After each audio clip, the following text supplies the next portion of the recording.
El objetivo de este panel es que conversemos un poco y nos adentremos en portafolios de inversión. Vamos a estar un poco separados de los negocios puros de fiducia y más orientados a los negocios puros de portafolio, llamémoslos investment management, asset management, wealth management o cualquier similar. Para iniciar, digamos, este panel, el gráfico que ven en la parte posterior,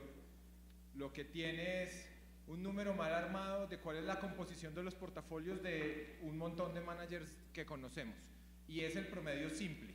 No estamos ponderando los AUMs para no generar un sesgo de los trillones de un manager con otro, pero en promedio simple, desde los Amundi, Schroders, Wellington, Suras, BlackRock del mundo, BTGs y Citis del mundo, lo único que queremos dejar ratificar el mensaje es que el money market es el activo, digamos, importante y sigue siendo importante, pero el desarrollo de estas industrias, no en los países del mundo muy lejanos, sino en nuestra región, pasa por diversificar la fuente de riesgo que está en oferta en los portafolios, y el cash, digamos, representa 10-15% del total de activos bajo manejo de los managers, pero llegar a renta fija, llegar a acciones, llegar a multiactivos alternativos, pues va a ser un camino que ya estamos transitando, digamos, en este panel, pues en este mercado, y que no somos los únicos en eso. No sé si se dieron cuenta, pero en Perú nos pasa lo mismo. No solo están un poco más críticos, en Perú no solamente tenemos fondos de cash, sino como el cash es demasiado larga duración, se generaron unos fondos de ultra cash, y ahora esos son como los fondos de hace unos años, los nuevos del mercado. Es salir del mundo del cash y del ultra cash y llegar a unos portafolios de riesgo, pues va a ser muy importante para todos en la industria, y es lo que hemos visto en todos los países, con un posicionamiento muy grande en términos de multiactivos y de renta fija. Y nos quedamos aquí, digamos, y empezamos este panel de derivados, dirán ustedes, con este comentario, es porque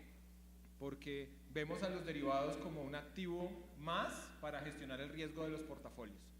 No es algo adicional, es un ticket para jugar, es un ticket to play en el mercado, y vamos un poco a conversar cómo está el proceso. La importancia de la industria de asset management en el desarrollo de los mercados es fundamental, y en esta industria donde estamos buscando proteger o acrecentar el capital de nuestros clientes, el activo más riesgoso es el efectivo, es el cash. Estar en cash, esa es la posición más riesgosa que puede tener una posición de inversión para poder construir un objetivo de inversión, ¿sí? Yo no conozco todavía el primer cliente que tiene como objetivo de inversión no ganar nada más de lo que hoy tiene, ni siquiera protegerse de la inflación. Y en ese sentido, la visión de construcción de valor hacia adelante nos va a permitir gestionar, y para eso tenemos a dos expertos en estos temas de la implementación en el mercado. Un mensaje general para cerrar y empezar a hablar con nuestros invitados es que el mercado está ahí para que lo empecemos a usar. Algunos ya están en ese camino hace un tiempo, y desde el punto de vista, y a ustedes les pasa, los que sean fund selectors en esta sala o estén comercializando productos con un fund selector, pues van a ver que lo más importante es el track record que tiene uno en la credencial que quiere vender, ¿sí? El negocio y la industria fiduciaria que comience a usar estos productos le va a permitir construir esa experiencia y construir ese track record. Uno no puede llegar de cero a vender un producto a un cliente que tenga algún efecto de gestión activa de riesgo sin necesidad de empezar a mojarse y empezar a funcionar en el día a día de su operación. Entonces, con este abrebocas queremos empezar. Vamos a estar compartiendo la palabra, pues básicamente Juan Camilo y José Pablo, sobre cómo ha evolucionado el mercado de derivados, dónde nos vemos ahora, y qué retos y qué ideas podemos tener para darles un pequeño abrebocas de este mercado. Entonces quisiera empezar con eso, José Pablo, si nos cuentas cómo ves desde la perspectiva de Citi como banco el mercado de derivados, mucho más centrado en el OTC, y cómo lo ves creciendo. Sí, bueno, muchas gracias a todos, muchas gracias por la invitación. Estamos muy contentos de estar acá y de poder compartir con ustedes este rato y hablar del mercado de derivados, que pues siempre es un tema interesante y que convoca. Yo quisiera empezar hablando rápidamente como de las etapas que yo veo de desarrollo del mercado de derivados en Colombia, donde yo identifico 3 etapas, no necesariamente cronológicas, pero sí 3 hitos, digamos, importantes en el desarrollo, en la creación, el desarrollo, la evolución, la profundización del mercado de derivados. Y yo creo que esos 3 etapas, digamos, nacen cuando los derivados en Colombia arrancan, yo diría a mediados de los 90s, donde teníamos unos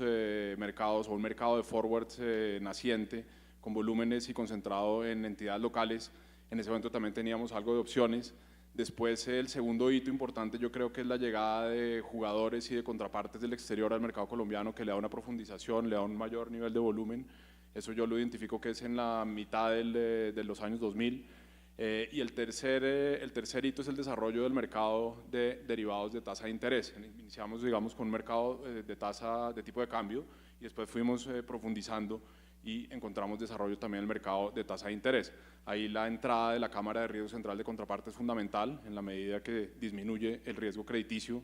y ahí hay pues varios puntos y varios momentos históricos que son importantes. La llegada a Cámara, la llegada de los derivados estandarizados fundamental. Desde la perspectiva OTC, la posibilidad de llevar derivados OTC a Cámara, muy importante también. El reciente avance, digamos, y el lanzamiento de los derivados de largo plazo en términos de tasa de interés en la Cámara son elementos que contribuyen y que han contribuido y que han permitido que el mercado de derivados en Colombia se desarrolle. En términos de los principales mercados que tenemos en el OTC en Colombia, cada uno tiene un grado, digamos, de desarrollo, de profundidad diferente. Y en la diapositiva que tienen ustedes enfrente, yo diría que vemos 4 mercados principales: el mercado cambiario, donde sobresalen los forwards y las opciones. Aquí tenemos algo para contextualizar tamaños de mercado a hoy y pues la evolución histórica, sobre todo en el de FX, ha sido muy importante. En la gráfica de la esquina superior izquierda se ve el volumen negociado en forwards en un día particular, en un mes particular, perdón, en el mes de febrero. Donde vemos un promedio de negociación diario en el mercado de forward de unos 1.8 a 2 billones de dólares, lo cual es un volumen bastante alto, y bastante alto si lo contrastamos con el spot. Digamos que en el contexto regional todavía estamos detrás de los grandes y de los gigantes, Brasil y México, pero tenemos un mercado que ya tiene un grado de profundidad y una visibilidad y una participación y un interés importante de parte de entidades del exterior. Entonces ahí vemos volúmenes del orden de 1.8 billones de dólares diarios. Solamente para recordar, el spot hoy en día está negociando algo al orden de 1 billón, es decir, en derivados tenemos el doble de lo que se negocia en el spot, y adicionalmente esta información que ven ustedes en pantalla es información de los registros o de la información que se le reporta al Banco de la República. Es decir, no estamos viendo una parte importantísima del mercado, que es la parte offshore, que se negocia y se liquida en el exterior. Entonces uno podría deducir que el mercado cambiario colombiano en términos de forwards es mucho más grande que los 2 billones o que el billón que vemos ahí, y ahí inclusive lo discutíamos hace un rato. Una de las conclusiones interesantes que uno puede llegar al ver estos números es que el driver hoy en día del movimiento cambiario en Colombia, más que la tasa spot, está siendo la tasa forward. Fíjense en la gráfica, muy interesante, inclusive lo vivimos el lunes de esta semana. Fue festivo en Estados Unidos y el mercado spot colombiano negoció 100 millones de dólares, una décima parte del volumen diario normal. Y ahí se ve también un ejemplo, un día que fue festivo en Estados Unidos, en esa gráfica, el 19 de febrero, el volumen de negociación en Colombia de los forwards es muy bajo. Eso, digamos, lo que de alguna manera, digamos, se puede llegar a la conclusión es que el driver en el mercado spot o el comportamiento, el driver principal de la formación del precio del tipo de cambio en Colombia está siendo la negociación del forward. Vemos el total mensual, bueno, digamos, es un poco más en la gráfica de la superior derecha de cómo se comporta y cuáles son los agentes y cómo se distribuye entre intermediarios del mercado cambiario, y una participación muy importante del resto del mercado, que se ha venido creciendo de manera importante. Si vemos la gráfica, si miramos esta misma gráfica hace unos años, seguramente las barras azules eran mucho más altas en relación a las barras oscuras, las azules claras en relación a las azules oscuras. Hoy en día tenemos una participación importante de entidades adicionales a las que no teníamos en el pasado. En términos de opciones, es un mercado mucho más pequeño, tal vez no se ven muy bien los números, pero aquí estamos hablando de órdenes de 100 millones de dólares mensuales, una cosa así, mucho menos. La volatilidad, digamos que es el activo principal de las opciones, no es un factor de mercado que se negocia activamente en Colombia. Digamos, hay algunas entidades que ofrecen, pero la principal fuente de formación de precios está en el exterior, y es un mercado mucho menos líquido, digamos, respecto al spot y respecto al forward. Y el otro mercado que es importante, que ha tenido un desarrollo interesante, es el de TES, el del NDF de TES, y eso pues, digamos, sustentado de alguna forma por todo el interés que ha venido creciendo en la deuda colombiana a partir del crecimiento colombiano en los índices de renta fija en el exterior. Adicionalmente a estos que ven en pantalla, digamos, ya tenemos 3 mercados de derivados OTC desarrollados con alguna dinámica importante, y el tercero es el de swaps, el de tasa de interés, que tiene unos volúmenes negociados también muy interesantes, del orden de 30 billones de dólares mensuales en el swap de tasa de interés, y del orden de $1 billón en el swap, en el basis, que es el cross currency swap. Entonces, digamos que eso como contexto general de tamaño de mercado. Tenemos mercados desarrollados, tenemos mercados, digamos, crecientes, interés muy importante de agentes del exterior, y un mercado muy dinámico, digamos, con una formación de precios que cada vez es más transparente, y ese es un punto que me parece interesante que lo discutamos ahora, y aquí se ve particularmente en la gráfica de arriba, se ve como había históricamente unos movimientos muy importantes en la formación de precios. La tasa roja o la línea roja es el precio, digamos, implícito de los forwards, que ahí pues vemos un movimiento muy importante cuando las tasas de interés no estaban haciendo ese movimiento, y eso explica por algunas razones que vamos a discutir más adelante que ya cambiaron. Pero dado que el mercado de derivados no para ahí, pues también, Juan Camilo, si nos das la foto del otro efecto, la otra evolución de mercado, y cómo lo están viendo ustedes desde BTG. Perfecto. Antes que nada, muchas gracias a todos y a sus fiduciarios por la invitación. A nosotros como firma comisionista, pero que representamos un banco regional en Colombia. Y yo creo que la posición digamos, de nosotros 3 aquí es muy diferente probablemente a todo este foro, en cuanto a que hay un asset manager regional como SWAM, y 2 bancos, uno global y uno regional, que de alguna forma intentamos aplicar la experiencia de nuestros bancos a nivel, digamos, internacional, en la experiencia local. Entonces yo creo que es bien importante esa invitación, sobre todo tratándose de jugadores de afuera. Yo me quisiera concentrar en el tema de derivados estandarizados. Nosotros en Colombia somos una firma comisionista, y por lo tanto nuestro expertise es mucho más fuerte en los derivados transados a través de la bolsa y compensados a través de cámara, comparado con lo que un Citibank hace en derivados OTC. Entonces me voy a enfocar en este tema. Yo creo que es bien relevante, y Felipe, si quieres pasarte, yo le pedí prestado a la cámara y a la bolsa algunas gráficas y algunas cifras, como para poner en contexto en qué estamos hoy en día, después de 10 años de crecimiento. Acordémonos, este mercado comenzó hace 10 años, básicamente haciendo sus primeros pinos con los futuros del bono nacional. Digamos que aquí hay algunas cifras de la posición abierta, pero digamos que la historia comienza con el futuro del bono nacional intentando replicar la experiencia de los mercados internacionales más desarrollados. Y con el paso del tiempo nos fuimos dando cuenta que a veces lo internacional puede que no aplique tanto al mercado local, y nos tocó colombianizar el bono nacional y volverlo bono de referencia específica, y ahí ustedes bien conocen pues el crecimiento de este mercado. Tuvimos el crecimiento también de los futuros de TRM, luego de que las OPCFs digamos migraron hacia el derivado estandarizado, y ahí se vio un crecimiento muy importante, digamos, en los primeros 8 años. Luego la entrada de los futuros de acciones, de Ecopetrol puntualmente, Bancolombia, y luego el resto de acciones y el Colcap, que lastimosamente no ha sido el esperado. Yo creo que de alguna forma también es víctima de los pocos volúmenes del mercado accionario, y adicionalmente digamos, de la falta de participantes internacionales e incluso locales. Y por último, las últimas innovaciones tanto de la Cámara como de la Bolsa en cuanto a el listamiento de los futuros de tasa de interés OIS, la formación del IBR, recientemente el listamiento de las simultáneas, o la obligatoriedad de compensar las simultáneas del CEN, por ejemplo. Yo creo que es un hito muy importante, porque básicamente obliga a muchas entidades que no habían sido miembros de la Cámara, básicamente las obliga a entrar a la Cámara y y de alguna forma pues tener todo el sistema operativo funcionando. Recientemente, ustedes bien saben, pues el lanzamiento de la compensación de los swaps que viene pues promocionando la Cámara y las opciones pues que ya se comenzaron a operar a partir de este año. Yo creo que este es un tema muy importante para poner en contexto. Este año se llegó a una cifra que es muy importante de 50 billones de pesos, es básicamente esta gráfica de posición abierta.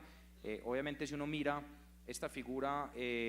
tanto en la posición compradora como la vendedora, estamos hablando de 100 billones de pesos de posición abierta, y yo creo que este es un tema relevante, aunque la mayoría de esta posición son derivados OTC. Básicamente los NDF de peso dólar tienen un componente muy grande y obviamente las simultáneas. Aún así, es un número importante y yo creo que uno de los temas también relevantes es que hoy en día ya tenemos 42 miembros de Cámara. Digamos que en el mercado de futuros hay operando más o menos la mitad, aproximadamente 20 miembros y digamos y muy concentrado en los primeros 5 jugadores del mercado. Y yo creo que uno de los retos que tenemos nosotros como industria y la Cámara y la Bolsa es tener una cobertura mucho mayor de miembros en Cámara. Tengan en cuenta que en el MECA hay alrededor de 90 entidades operando y apenas tenemos 40 miembros de Cámara. Entonces aquí hay un reto mucho más grande para poder seguir creciendo este mercado. Si quieres, Felipe, pásate. Qué pena. Estas son algunas cifras de la posición abierta, básicamente la tendencia por la mayoría de los productos. Ustedes ven ahí como el NDF de TES, que es la barra azul oscura, pues digamos cada vez gana más peso, es aproximadamente el 35% de la posición abierta, y este pues digamos es un componente muy fuerte, y ustedes ven que los TRM, que es la línea, la grafiquita como naranjada, apenas una participación menor al 2 o 3%, y las referencias específicas, aunque crecieron mucho en los últimos 5 años, de alguna forma vienen, digamos, estables alrededor de un 5% máximo del tamaño de la posición abierta. En términos de volumen promedio diario, yo creo que este es uno de los temas más relevantes. Miren cómo se disparan los volúmenes y miren los crecimientos año a año, que son los cuadros azules, crecimiento del 40, del 20, el año pasado del 22%. Esto básicamente lo que muestra es una mayor necesidad de instrumentos de cobertura, pero al mismo tiempo también de arbitraje y de inversión. Y yo creo que ahorita nos vamos a enfocar en cuáles son los 3 usos, sobre todo para ustedes como fiduciarias o administradores de portafolio, cómo pueden utilizar los derivados tanto para el mecanismo de inversión como cobertura, y digamos que para los market makers, digamos las 3, pero también un componente adicional que es el tema de arbitraje de estos mercados. Estas son básicamente cifras ya del volumen de divisas en el mercado, que como pueden ver la línea roja son los futuros de TRM, digamos que mucho más estables comparados con el crecimiento muy fuerte de los derivados de los OTC compensados por bolsa. Y el futuro de tasas de interés, en el cual tiene en cuenta no solamente los futuros de referencia específica. Ustedes saben que los futuros de bono nacional, digamos que ya hoy en día no se transan, digamos muy estable en las épocas, digamos en los últimos 2 o 3 años. Yo quisiera pasar esta diapositiva y enfocarme, perdón, en el monto total de posición abierta. Miren cómo la posición abierta ha tenido picos muy altos en ciertos momentos, sobre todo cuando la política monetaria ha cambiado. Fue muy evidente en el 2015, cuando empezó a cambiar la política monetaria, la mayoría de portafolios empezaron a necesitar coberturas. Y una forma rápida de poder cubrir los portafolios, en vez de salir a vender el activo individual, que por temas de liquidez es difícil, fue el derivado. Ahí se ven crecimientos bien importantes en la posición abierta, y ahí está básicamente por tipo de subyacente. Como les digo, el crecimiento más grande ha sido recientemente en los futuros en los NDF de TRM. Por último, quisiera dar algunas cifras de los volúmenes transados. Y ahorita ustedes recordarán lo que mencionaba José Pablo en cuanto al volumen total de NDF de dólar diariamente. Estamos hablando de casi 2 billones de dólares transados, cuando el promedio del spot es alrededor de $1 billón. Estamos hablando de casi 2 veces el volumen en derivados versus el spot. Cuando analizamos esta misma métrica en los futuros de TRM, estamos hablando apenas que el porcentaje del mercado total es alrededor del 5%. Del volumen total transado, del billón de pesos transado en el spot. ¿Qué podemos interpretar de aquí? Pues primero, una falta de interés probablemente de muchos jugadores de mercado, pero al mismo tiempo una oportunidad de crecimiento. En la mayoría de mercados, y aquí incluso traje la gráfica del mercado de bonos en Nueva York, básicamente cómo ha sido la tendencia de la participación entre los futuros de los bonos del tesoro versus el cash market. Hoy en día estamos hablando que casi que estamos en una vez el tamaño del mercado, y es un mercado pues gigantesco, el mercado probablemente más grande del mundo. Entonces aquí podemos ver la oportunidad tan grande que tiene este mercado de crecer. David ahorita lo mencionaba, y es una de las, el crecimiento del mercado de derivados, no solo en Colombia, sino a nivel regional, yo creo que es una de las premisas de crecimiento de este mercado. Esta misma métrica para los futuros de referencia específica, que aunque han crecido sustancialmente en los últimos años, no han crecido al mismo ritmo del volumen transaccional del CEN más el MEC. Hoy estamos hablando que los volúmenes en términos proporcionales han caído a niveles del 3-4% también del volumen total del spot del CEN más el MEC. Entonces, yo creo que aquí uno de los llamados, una de las conclusiones es que hemos crecido, somos más miembros ya operando en cámara, tenemos una diversidad de productos desde el plain vanilla, del futuro plain vanilla hasta los swaps recientes y las opciones, pero tenemos un potencial muchísimo más grande para crecer en este mercado. Yo creo que ese es uno de los mensajes que quisiéramos que se llevara. Muchas gracias, Juan Camilo. Nosotros, digamos, en esta industria, entre muchas de las otras cosas que hacemos, pero tenemos una responsabilidad como filosófica general, que es convertir ahorradores en inversionistas, y los inversionistas profesionalizarlos cada vez más. Y estamos diciendo acá que justamente los mercados de derivados son una de las herramientas que tienen que acompañar ese proceso de profesionalizar, digamos, la capacidad de inversión. No sé, José Pablo, si ya viendo los mercados nos dices, pero ¿por qué es esto y qué beneficios tiene un jugador como un fondo para entrar en este mercado? Sí, gracias, Felipe. Buscando, digamos, en las razones principales o los beneficios que el mercado de derivados representa desde una óptica de administración de portafolio, pensábamos en 3 dimensiones, se podría decir en 4 dimensiones, que son ellas, yo diría, flexibilidad. A través del mercado de derivados uno tiene agilidad, digamos, de movimiento. Muchas veces el derivado, como lo vimos ya en el caso del peso dólar colombiano, es más líquido que inclusive el mercado de cash. Eso sucede en muchos activos del mundo, con lo cual el mercado de derivados es un mercado que le permite agilidad, digamos, de movimiento y de administración de portafolio. Otra virtud de los derivados que se puede observar desde la perspectiva de la administración de portafolios es la accesibilidad. A través del mercado de derivados uno puede encontrar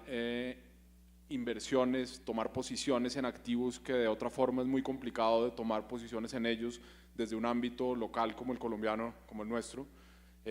Básicamente a través de derivados uno puede tener exposición a cualquier índice, a cualquier subyacente en cualquier parte del mundo. Eso, digamos, es una ventana de accesibilidad para todo tipo de portafolios, desde portafolios de cash de corto plazo hasta portafolios de largo plazo exóticos con alto riesgo. El otro beneficio, digamos, o la otra dimensión importante, la mencionaba Juan Camilo, muy importante, es el beneficio de cobertura que proveen los derivados, de modificar los riesgos al interior de un portafolio. Pasamos otra, por favor. Una de las, digamos, de los beneficios o de las utilizaciones que se le pueden atribuir a los derivados es la modificación del riesgo de los portafolios. Cuando uno administra un portafolio, digamos, de largo plazo con una tesis de inversión definida, podría categorizar las inversiones en 2 tipos de inversiones: inversiones que hacen parte del corazón de la estructura base e inversiones tácticas de corto plazo que buscan recoger movimientos y ser más agresivo y tomar beneficio de movimientos y de situaciones de corto plazo. Muchas veces uno puede tener activos que hacen parte de una dimensión pero tienen un riesgo que no necesariamente hace parte de esa dimensión. Un ejemplo concreto puede ser si un administrador de portafolio en Colombia le gusta, por la razón, digamos, de su análisis, la inversión a las acciones en los Estados Unidos. pero no le gusta el dólar, a través de los derivados puede tomar la posición y permanecer con el riesgo como una inversión core, como una inversión de la estructura base de su portafolio de largo plazo que entraría dentro del cuadrante superior derecho de esta gráfica, digamos, y si tiene alguna duda del tipo de cambio, el tipo de cambio es algo que quiere manejar de una manera más táctica, lo puede cubrir vía derivados vendiendo la exposición cambiaria, vendiendo el dólar a futuro. Entonces los derivados le permiten, ahí digamos de alguna forma se ve la accesibilidad que los proveen los derivados y de alguna manera la flexibilidad también en la administración de los riesgos implícitos y de los riesgos de las posiciones. De hecho, digamos, es muy común en Colombia, los fondos de pensiones administran el riesgo cambiario de manera independiente y otro de los atributos, otro de las ventajas que los derivados plantean es la posibilidad de observar y de administrar el riesgo cambiario como un asset class independiente, aislarlo totalmente en términos de su manejo, de su orientación y de su incorporación a la optimización del portafolio como un activo más, y se maneja ese tipo, digamos, ese activo y ese riesgo se separa y se administra a través de derivados. Entonces, yo creo que la conclusión, digamos, básica es que los derivados son unas herramientas muy potentes, unas herramientas de administración de portafolios, lo mencionaba Juan Camilo también, desde dos ángulos importantes, que son desde la perspectiva de la cobertura y desde la perspectiva de posibilidades de inversión. Ahora en un rato vamos a ver algunas ideas concretas que podrían aplicar al mercado colombiano y a portafolios como los que tenemos en Colombia en las fiduciarias, con ideas claras, concretas y yo diría que muy útiles, digamos, que podrían ser muy interesantes para ser tenidas en cuenta al interior de los portafolios.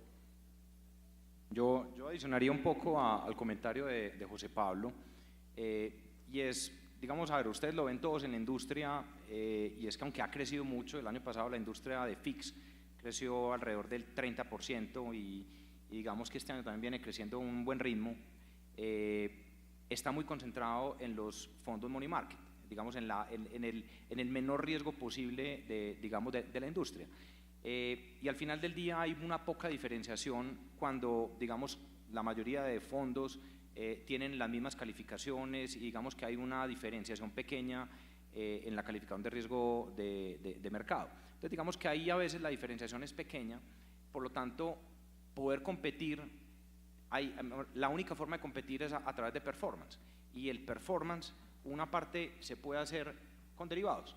generando alfa, o sea con estrategias de generación de alfa, pero al mismo tiempo con estrategias de cobertura que minimicen la volatilidad, y al final del día si yo maximizo el alfa y minimizo la volatilidad estoy incrementando mi Sharpe. Entonces, y ahorita con todo el tema de categorización de fondos, yo creo que cada vez va a ser más relevante esa diferenciación no solamente en términos de rentabilidad, sino en términos de rentabilidad ajustada al riesgo. Entonces, una forma de empezar digamos, a optimizar los portafolios y a jugar un poco con el mercado es con la utilización de derivados, como les decía ahorita José Pablo, vamos a mostrar algunos ejemplos que en los casos puntuales nuestros los utilizamos, ya sea para los portafolios que administramos o para algunos clientes. Yo creo que ese es un tema importante. Me gustaría también poner otro ejemplo y es digamos, otra forma de utilizar el mecanismo del derivado, y es, lastimosamente sabemos que el mercado de deuda privada es un mercado bastante líquido, por todas las razones que todos ustedes muy bien conocen. Y la mayoría de las posiciones de los FIX y de parte grande de los portafolios de los grandes administradores de portafolios está en este activo. Y lastimosamente muchas veces el mercado funciona para el mismo lado, un one-way market, pero one-way market cuando las tasas bajan, pero cuando las tasas suben estamos en un problema, porque lastimosamente el mercado de deuda privada reacciona mucho más lento al mercado de deuda pública y se empiezan a generar estas diferencias grandes en valoración como las que tuvimos en el 2013 que afectaron bastante a los portafolios. Entonces esperar a que el mercado reaccione o esperar a tener un bid para poder salir de mi exposición o de mi duración es bien complicado, e incluso probablemente estaríamos incrementando el riesgo en los portafolios, y una forma de cubrirlo es a través de coberturas. Esto se vio en el 2015, como les mencionaba ahorita, con algunos portafolios que utilizaron los derivados para poder cubrir rápidamente volúmenes muy grandes, poder ajustar la duración, o sea, sin tener que vender el título y sin tener que vender el subyacente, poder ajustar la duración del portafolio básicamente con el mercado de futuros de TES o incluso con el tema de los futuros de TRM, que como mencionaba ahorita José Pablo, muchas veces la exposición a cambiaria se tiene asumiendo riesgo de crédito. Y ya vimos como en el 2008, por ejemplo, que los mercados empezaron a descorrelacionar y digamos que las exposiciones cambiarias que tenían los portafolios funcionaron, pero mucha de esa exposición cambiaria tenía riesgo crédito, tenía bonos, y esos bonos también se deterioraron, por lo tanto no funcionó de una forma tan perfecta la cobertura cambiaria vía bonos. Por lo tanto, un mecanismo es tener directamente la cobertura en el activo peso dólar sin tener el bono, sin tener el riesgo crédito. Por eso es que consideramos que a través de NDF de dólar o a través de futuros de TRM uno puede tener el asset class o puede tener la cobertura sin tener el riesgo crédito en los portafolios. Sí, siquiera me acordaste, Felipe, en el caso de los APTs, digamos, hablo puntualmente por nuestra firma comisionista, y digamos que la misma estrategia la replicamos en los fideicomisos de inversión de nuestra fiduciaria, y es que ha funcionado bastante bien para momentos de alta volatilidad del futuro de TRM. Yo creo que un componente muy grande del volumen de futuros de TRM es claramente inversionistas, especuladores o que están apostando contra el mercado, pero hay un componente muy importante de portafolios, puntualmente APTs y fideicomisos de inversión, que están utilizando este mecanismo como cobertura, y esto ha funcionado bastante bien en los últimos años. Así como hay ideas de inversión asociadas al portafolio, a posicionamientos tácticos y entradas y salidas de mercado más eficiente, pues hay una gama infinita de alternativas para la necesidad y el perfilamiento que le quiero dar al portafolio. Entonces, José Pablo, no sé si nos cuentas un poco desde la experiencia de Citi, qué otras cosas son como ese nivel de uso del derivado para portafolios de inversión. Perfecto, muchas gracias. Sí, discutíamos de ideas que pueden ser interesantes a la luz de la administración de los portafolios, de la tipología que tenemos en Colombia, en los fondos de pensiones voluntarios, en los fideicomisos, en los FICs, y veíamos que la gama, como mencionaba Felipe, es bien interesante. Tenemos acá unas ideas. Tienes el... Perdón, me voy a parar un segundo. Esta es una estructura básica muy utilizada por los fondos de pensiones en Colombia, pero yo creo que puede ser replicada en portafolios, no necesariamente de fondos de pensiones obligatorias, puede ser replicada. De hecho, algunas alternativas de voluntarias que la han ofrecido, y seguramente para ustedes es bastante familiar una estructura de este estilo. Es una nota de capital protegido en la cual uno tiene la accesibilidad que mencionábamos anteriormente, la posibilidad de entrar a una diversidad, digamos, a un mundo de mercados, a un mundo subyacente es importante. Una nota de capital protegido, como su nombre lo indica, es una inversión en la cual el capital está garantizado al vencimiento y se construye de una manera muy sencilla. Se construye a partir de un bono cero cupón, que dependiendo de las tasas de interés le da a uno una necesidad de inversión en el momento cero, y el remanente de la inversión inicial se utiliza para comprar opciones sobre el subyacente que uno necesita o que uno quiere tener la exposición. De esa manera, el 80% en este ejemplo, invertido en una tasa de interés al 4.5% durante 5 años, garantiza el capital, y con el 20% restante compra opciones. Las opciones le dan la exposición al índice, al subyacente que desea invertir. Como lo mencionabas anteriormente, pues el universo es infinito, casi que la imaginación es el límite. De tal manera que el retorno de la nota está dado por el retorno del subyacente y tiene un potencial de valorización pues ilimitado al punto al cual el subyacente tenga un crecimiento o inclusive de crecimiento, porque se podrían comprar opciones inversas, opciones de venta del activo, de tal manera que garantizo mi capital y me beneficio de la caída del activo. Entonces ahí, digamos, entra un poco la estructuración y la imaginación nuevamente como el límite sobre el cual uno puede construir cualquier estructura o cualquier idea o cualquier posibilidad de inversión. Entonces, habiendo dicho esto, digamos, entendiendo cómo son estas estructuras, se venden en Colombia, se mercadean en Colombia, los fondos de pensiones obligatorios las utilizan, algunos voluntarios las han utilizado, pero es un universo, digamos, que cabe aún un nivel de exploración y de profundización y de ofrecimiento hacia el público importante.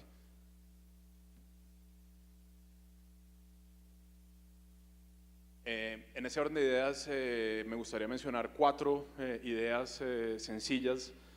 para ser incorporadas o para ser tenidas en cuenta dentro de la administración de un portafolio en Colombia.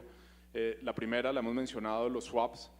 muy sencilla, como lo mencionaba Juan Camilo, a través de un swap de tasa de interés uno puede cambiar el perfil de riesgo del portafolio, cambiar el perfil de duración del portafolio ante una expectativa de incremento de tasas de interés que en algún momento no muy lejano en Colombia vamos a enfrentarnos a esa situación. A través de los swaps podemos cambiar el perfil inclusive de portafolios de corto plazo, inclusive de portafolios de 1 año, de 2 años, podemos modificar el riesgo del portafolio y no tener exposición a la tasa de interés de 2 años, sino modificarla a tasa de interés de 3 meses, de 1 mes, digamos. Puede ser modificado, puede ser estructurado a la medida de la necesidad. Ese es un ejemplo muy sencillo, un swap de tasa de interés, como lo veíamos, el mercado es supremamente líquido, ha tenido un desarrollo muy importante, tiene volúmenes de negociación en el swap de IBR, en el OIS muy importantes, digamos, y con una altísima liquidez que permiten esa flexibilidad. Otro ejemplo es el asset swap, que es similar, es utilizar un derivado cambiario, un cross currency swap, para modificar el perfil de riesgo de un bono. En el ejemplo que está acá simplemente es un inversionista adquiere un bono en dólares al 7% y dependiendo de la estructura, digamos, este es un número que hoy en día es más o menos real al pricing de mercado actual, a través de un cross currency swap que en el mercado de derivados cambiario lleva la expresión de basis, que es una forma de intercambiar dos flujos, uno en pesos y uno en dólares en tasas variables, pero al final del día el inversionista lo que recibe es una inversión en pesos del 11% partiendo de una inversión inicial en dólares y utilizando el mercado de derivados para modificar el riesgo. De esta manera, uno muchísimas veces, dependiendo de la estructura de las tasas de interés de los dos mercados y la estructura de formación de precios del mercado norteamericano de tasas de interés y del colombiano, muchas veces se consigue el mismo riesgo crediticio base, que puede ser riesgo gobierno, a una tasa de interés mucho más alta cuando se modifica y se pasa de un bono en dólares a un bono o una inversión en pesos. Otro ejemplo que es un ejemplo bien interesante, que también está disponible y nuevamente es muy sencillo estructurarlo, y ahí pues básicamente es un trabajo conjunto entre el administrador de portafolio y el estructurador y el agente que le provee el producto. Una nota, uno puede construir una nota, todas estas, las dos de abajo tienen la característica que veíamos en la primera diapositiva, son notas de capital protegido o se pueden construir como notas de capital protegido, porque también puede haber notas que no tienen capital protegido o que tienen el capital protegido solamente en una porción de su inversión inicial o que no tienen simplemente capital protegido, pero uno podría construir una nota y de hecho se construyen y se han vendido en Colombia y existen notas en el estilo de construir un portafolios sintéticos que tienen diferentes distribuciones en términos de riesgo, donde una puede estar más sesgada hacia activos de renta fija, más conservadora, otra hacia activos de renta variable, activos alternativos. Aquí hay un ejemplo donde uno construye 3 portafolios, al vencimiento de la nota dentro de los 5, 7, 10 años, recibe el retorno del mejor de esos portafolios. Y eso se construye también a través de una estructura de opciones que hay detrás, pero para el cliente inversionista, para el cliente administrador de un portafolio, lo que recibe es una estructura que le permite exposición a 3 tipos de activos, a 3 tipos de portafolios y disfrutar del retorno del mejor de ellos. El último ejemplo, pues la más sencilla, que es tal vez muy parecido a lo que veíamos en la diapositiva anterior, una exposición a equity, puede ser a un índice en Estados Unidos, puede ser a un índice en China, puede ser a una acción particular, donde tiene el perfil de pagos típico de una opción. Es decir, si el activo retorna por debajo, digamos, o retorna negativo del momento en que entré, en la nota de capital protegido, recibo el patrimonio, recibo el capital que invertí, y si no, tengo un perfil de pagos y de retorno pues, que está dado por el crecimiento del activo. Esas son, digamos, yo creo que 4 ideas interesantes que uno podría pensar y que uno podría evaluar a la luz de los portafolios, de la estructura, de la forma en la cual está y en la forma en la cual nos relacionamos con los clientes en Colombia. Y todas estas estructuras, digamos, muchas de ellas dependen de estructuraciones globales. Estamos en capacidad, obviamente, digamos, de proveerlas y de contribuir, digamos, a la administración de los portafolios. Gracias, José Pablo. Entonces, después de ver un poco la evolución de los mercados, cómo son algunas ideas, los beneficios que tiene para los portafolios, pues también entrar aquí todos sabemos hay unos retos, pero pues ese es justamente el trabajo a lo que nos dedicamos, a poder sobreponernos a esos retos y sacar adelante. ¿Cuál verías, Juan Camilo, que para vos es principalmente como los retos que hay y qué esperanza y qué cosas ves hacia adelante de lo que está pasando hoy? A ver, a mí me gustaría responderlo desde varias ópticas. Uno, y yo creo que el más importante, José Pablo, si me puedes pasar el... Uno de los retos que yo creo que es de los más importantes es intentar llevar el mercado de futuros estandarizados al mercado transaccional. Esta es una gráfica de la participación del volumen en registro versus el transaccional. Miren cómo en el 2013 estamos hablando de un 50% era transaccional, o sea, donde la formación de precio básicamente se daba en la pantalla, y esto hoy en día estamos hablando niveles del 5 al 10% transaccional. Digamos, hemos perdido, ahí hemos retrocedido un poco, aunque el volumen ha crecido, hemos retrocedido en este volumen transaccional, y eso tendrá muchas explicaciones que creo que no es el foro para discutirlas. Entonces, uno de los retos es tener más agentes y que estos agentes estén participando en el mercado de una forma activa, poniendo precios en la pantalla, intentando operar en la pantalla, y digamos que para lograrlo yo creo que no solamente es un tema de nosotros como agentes, sino también de los proveedores de infraestructura, la Cámara y la Bolsa. Yo creo que han hecho un esfuerzo grande en años recientes, tanto en ajustar las garantías de parte de la Cámara como ajustar los costos de parte de la Bolsa como se dio este año. Yo creo que este es un tema importante que digamos ayuda a que el mercado empiece a desarrollarse un poco más. Entonces yo creo que este es uno de los principales retos, obviamente tener más agentes operando, como les mencioné ahorita, tenemos 42 entidades, pero el principal crecimiento en los últimos años en la Cámara se ha dado por las necesidades de las simultáneas, recientemente de los repos de acciones también, pero lastimosamente apenas 20 entidades están transando futuros. Incluso cuando analizamos qué tipo de entidades son las que están transando futuros, digamos que menos de 5 entidades son fiduciarias, 5 entidades son bancos, y digamos que el resto de entidades son principalmente firmas comisionistas. Yo creo que aquí hay un reto también de parte de los bancos que tienen, digamos, esa figura mixta entre inversión y arbitraje. Yo creo una mayor participación, y obviamente el tema del cliente final, que al final puede ser el asset manager o el inversionista individual, que entren mucho más al mercado. Yo creo que ese es uno de los principales retos. Adicionalmente, la regulación yo creo que aunque ha venido desarrollándose, ha venido, digamos, flexibilizándose, y ustedes lo viven en los recientes cambios que se dieron para los FIX, en la parte de poder tener los derivados como un mecanismo de inversión y no solo de cobertura. Yo creo que ese fue un tema importante. Aún así, todavía creemos que falta algo más de flexibilización, aunque hay pasos recientes. Yo creo que lo que ha hecho el Banco de la República en esta última semana, que apenas todo el mercado está terminando de digerir, yo creo que es un paso gigantesco en cuanto a la flexibilización y la apertura del mercado de derivados en general. Yo creo que ustedes vieron ahorita cómo los límites tanto de la posición bruta apalancamiento, que muchas veces es una restricción para los bancos poder crecer su balance de derivados, digamos que se flexibilizó bastante. Adicionalmente, la posibilidad de operar derivados de crédito, credit default swaps,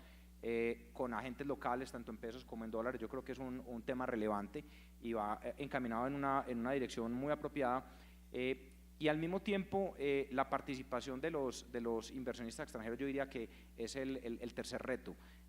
Lastimosamente, este es un mercado, y puntualmente hablando del mercado de futuros estandarizados, es un mercado prácticamente de locales. Hay muy poca participación, sino nula, de inversionistas internacionales, y claramente todos sabemos el cambio estructural que tuvo este mercado en los últimos 5 años, donde hoy el principal jugador es el inversionista extranjero, pero ese inversionista extranjero que es experto en temas de derivados afuera, lastimosamente no lo está operando a través de un mercado líquido, como si lo opera en México, como si lo opera en Brasil. Incluso no sé si han visto recientemente que CME, el Chicago Mercantile Exchange, acaba de lanzar o está lanzando los swap OIS, tanto para Chile como para China como para Colombia. Para Colombia está lanzando el 20 años, y básicamente esto es una reacción al éxito que tuvieron con el listamiento de los swaps de México y de Brasil. Estos contratos se listaron hace 2 años, hoy en día están transando casi 30 billones de dólares de posición abierta, y se han listado más de 100 agentes en CME para compensar estos derivados. Entonces, los jugadores extranjeros están operando los activos latinoamericanos en los mercados internacionales, pero lastimosamente no hemos podido traerlos, aunque sí los trajimos en el spot y en acciones también, no los hemos podido traer al mercado derivado. Yo creo que ese es el tercer reto importante que tenemos nosotros como industria. Vale, muchas gracias. Y como el regulador no se puede salvar, pues también parte, digamos, conscientemente hicimos un esfuerzo de que la participación de esta industria en los mercados de derivados va a ser crucial para su desarrollo, sea los que estamos sentados aquí o los que están en un congreso similar en México, en Perú o en Chile, y a través del pasaporte de fondos, digamos, estén impulsando los temas de derivados y de profesionalización de las inversiones en mercados como el nuestro. Y también, digamos, la tarea de que si siempre van a existir asuntos pendientes, pero por lo menos a mí no me consta de que la superintendencia nunca le haya cerrado a uno la puerta para una reunión alguna vez, y entonces gestionar la superintendencia también creo que es parte de los objetivos de industria. Pues no funciona mucho acá. En Perú tenemos el vehículo de fondos estructurados y nos permite, por ejemplo, construir la nota independientemente dentro de un fondo y poder comercializar el fondo, y lo puede hacer uno cerrado si es inversionista calificado, lo puede hacer uno abierto si es retail, y puede transmitirle, digamos, mediante los mecanismos de fondos, capacidades de oferta a los clientes que uno creería al principio, ¿sí? Uno de los grandes sesgos, y yo no sé si acá les pasa, pero nos pasa en muchos otros países, y al final es una dificultad de venta. Cuando uno va a tratar de hacer el perfilamiento de qué quieren los clientes, y la justificación siempre es, no, es que mis clientes son muy conservadores y solo quieren caja, ¿sí? Pero cuando voy a ver un poco cómo son las ventas y los AUMs que están entrando, la venta, digamos, del negocio de riesgo, como es más sofisticada y más consciente, genera esos impedimentos con el cliente. Pero, por ejemplo, los clientes en muchas de las regiones donde estamos, desde México, Uruguay, Argentina, Chile, fácilmente entran en aportes voluntarios a fondos de pensiones, a AFORES y AFPs, o a FAPs, dependiendo del país, que son portafolios que tienen 30% en private equity, real estate, duraciones de 25 años,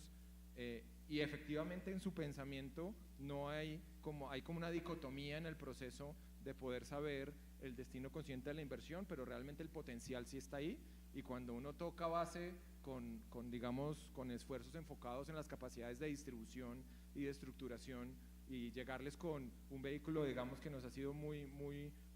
útil en Perú, o con apalancamientos de fondos, de fondos públicos que tienen unas características de poder dirigir una oferta a una población particular, encuentra uno a darse sorpresas que el primer fondo no es un gran negocio, pero sí le genera a uno un track record y una capacidad que hace que haya un voz a voz importante. Compañías de seguros, por ejemplo, que entregan sus portafolios en mandatos y que rápidamente comienzan a pensar. El problema de las aseguradoras es que tienen una presión absoluta de cumplir el presupuesto más que cualquier cosa, y las aseguradoras están como compartidas entre las que quieren a todo riesgo acrecentar el capital y cumplir el presupuesto, o efectivamente tener muy tranquilo la volatilidad del PIG y estar muy indexados, digamos, a su portafolio de pasivos. Pero en portafolios de esos que todos ustedes pueden estar teniendo como clientes o ser un administrador de ese tipo de portafolios, empiezan a probar algunas herramientas parecidas a las que mencionaba Juan Camilo, como estar usando derivados para cubrir la duración o la sensibilidad de la curva soberana, que ese mercado existe, y quedarse solo con el riesgo de crédito del mercado corporativo, que sí le da unas tasas de interés interesantes y que para lograr la meta de ingresos del año es un componente muy importante, que no lo voy a hacer en el 100% del portafolio, pero sí lo empiezo a hacer poco a poco, y en ese sentido pues también habrá retos regulatorios, retos operativos, pero como hemos estado hablando acá, pues casi todos esos ya empiezan a ser, digamos, excusas. Nada estará resuelto de entrada, pero esta es una invitación completa de entrar a estos mercados, entrar a profesionalizar.